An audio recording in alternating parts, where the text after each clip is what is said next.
To say that Nintendo ruled the world in the late 1980s and early 90s is an understatement. Yeah, Nintendo is still huge now, and the likes of Super Mario Bros. And Zelda are embedded in our global culture. But when they were fresh and new, it was something else entirely.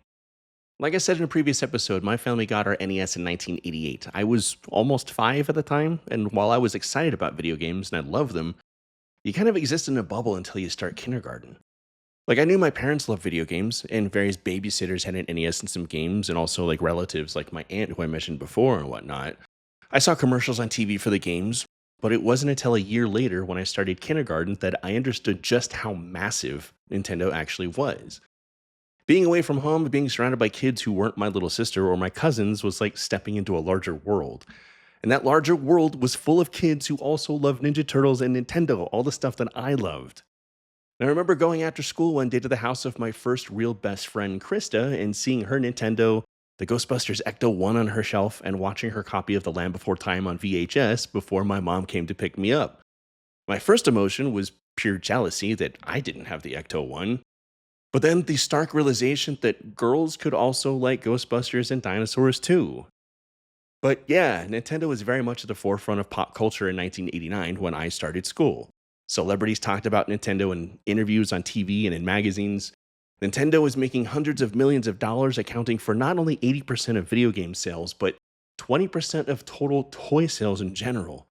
The rich kids at school had Mario backpacks and sweatpants, but all of us had stickers and pencils, and we all talked about the games at recess.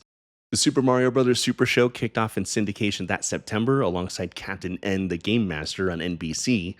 So we were all doing the Mario, and we were also all terrified of drugs at the age of 5 and 6 because Captain Lou Albano told us that they will make us go to hell before we die. Because drugs can kill. And if you do drugs, you go to hell before you die. And all of us had eaten the Nintendo cereal system, but it had been discontinued before we started school.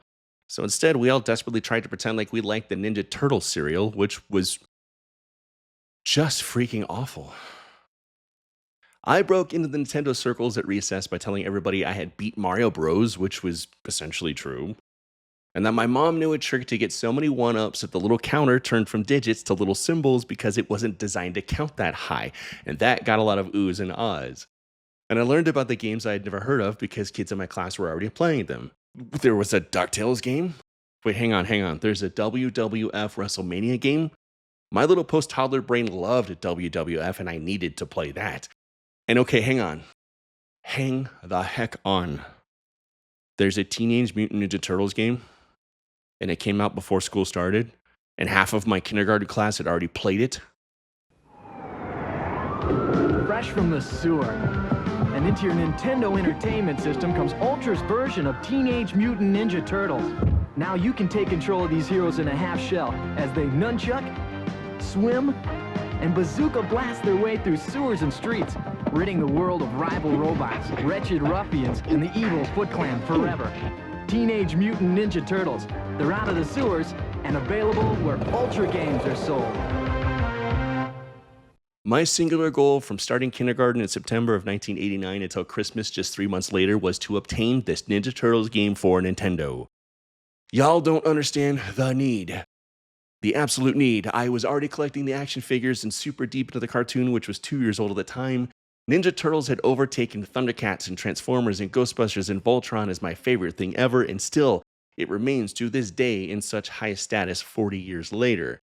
I needed this holy marriage of Ninja Turtles and video games, and I needed it bad.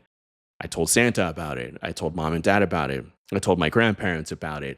And this was before the days of the internet when I didn't even know what a single screenshot of the game looked like, but I didn't care. There was a Ninja Turtles game, and life could not continue until I had it. And when Christmas rolled around,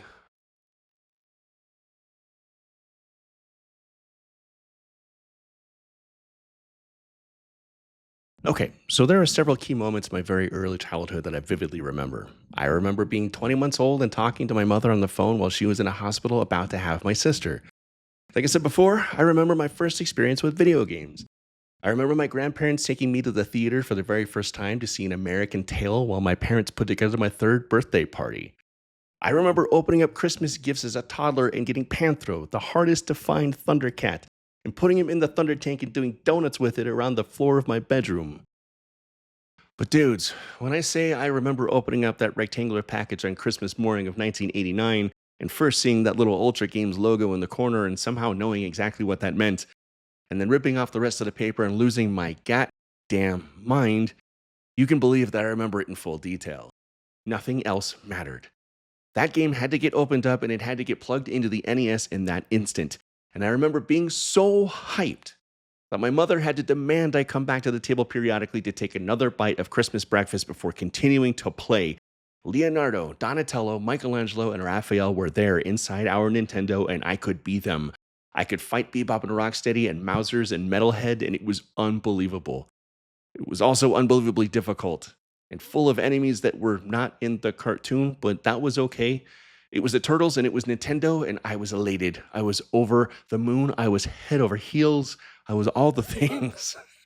And here's the funny part. My mother got addicted too. Like I've said before, she got hooked on Mario and became a Koopa consuming machine. But after a while, the predictable challenge of Mario just wasn't enough for her. The cryptic nature of the Ninja Turtle game, the insane jumps and the weird enemy patterns to memorize, and the linear but not quite linear nature of exploring all the areas just enthralled her.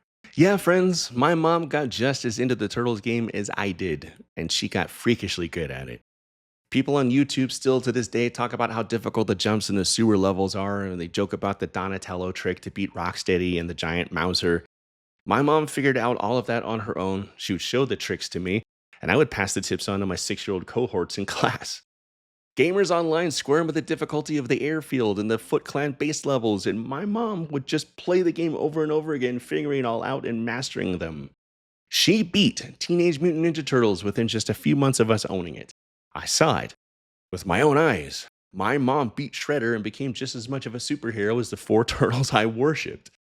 I remember seeing her get to the Shredder the first time and experiencing his reverse mutagen ray and saying, "Wow, that's cheap." And then getting all the way back to him and beating him the next time around.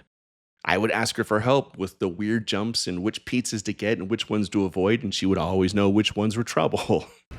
That's bait.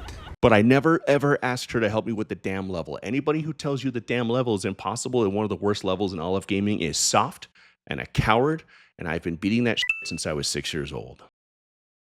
Other games came before Ninja Turtles and many more would come after, but memories of playing it and watching my mom play it still live rent-free in my head. And it was very much the culmination of when video games shifted from just this cool thing that my family did together to becoming something social as the thing for me, something I would become passionate about and would become insatiable for. And I would become hooked for life. In the next episode, I want to backtrack just a little bit and talk about some of the things I mentioned in this video prior. What it was like to be a kid in the early to mid 80s, watching stuff like Thundercats and He-Man and Transformers and eating breakfast cereal and being just constantly advertised to at all corners. And McDonald's Happy Meals and all that really cool stuff that was just such a part of being a kid in the 80s. But in the meantime, tell your friends you love them and remember to press the pause button every once in a while.